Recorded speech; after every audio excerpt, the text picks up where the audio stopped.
Binagyang diin ng isang kahalagahan ng anti-doping seminar ilang linggo bago ang pagsabak ng Pilipinas sa 2025 Southeast Asian Games. Ang kabuang detalye sa ulat ni Bernadette Tinoy. Higit 1,000 atleta ang handa ng makipagbakbakan sa 2025 Southeast Asian Games ngayong Disyembre sa bansang Thailand. Pero bago ang makasaysayang kampanya ng bansa sa torneo, sumailalim sa Philippine National Anti-Doping Organization Seminar ang ilang national athletes kahapon sa lungsod ng Pasay. Kabilang sa dumalon tinaguriang The Android ng Philippine Men's Baseball Team na si John Vargas. Bukod sa punteriang depensahan ng titulo ng pagiging kampyon, ito rin ang unang beses na sasalang home run king sa SEA Games, kaya naman mahalagang malaman niya ang mga regulasyon sa anti-doping.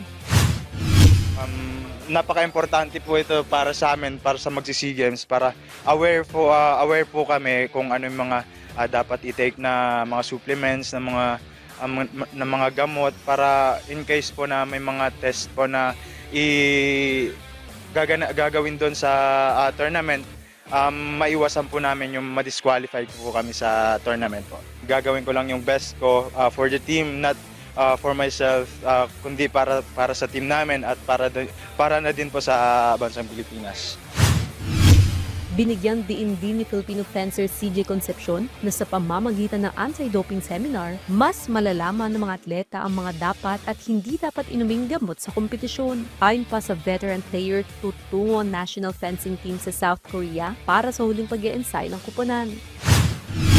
Lahat ng atleta nagiging aware sa mga substance and supplements na tinitake namin. And of course, dapat talaga maging aware kami as an athlete. Kasi once na makakuha kami ng medalya dito, talagang may testing pa rin talaga na mandatory for the gold and silver medalists.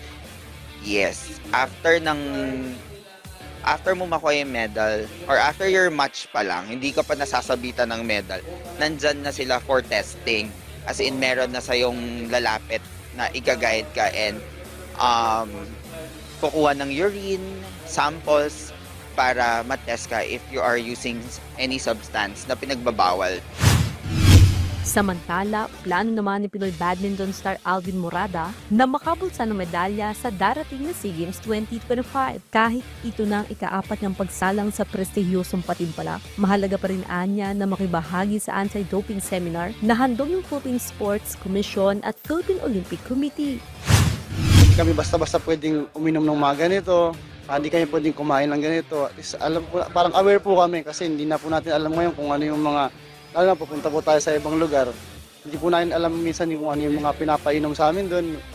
So mas maganda po nalalaman po namin yung mga ganito. Tsaka nakaka-attend kami sa mga ganitong klaseng event. Bernadette Tinoy para sa Atletang Pilipino, para sa Bagong Pilipinas.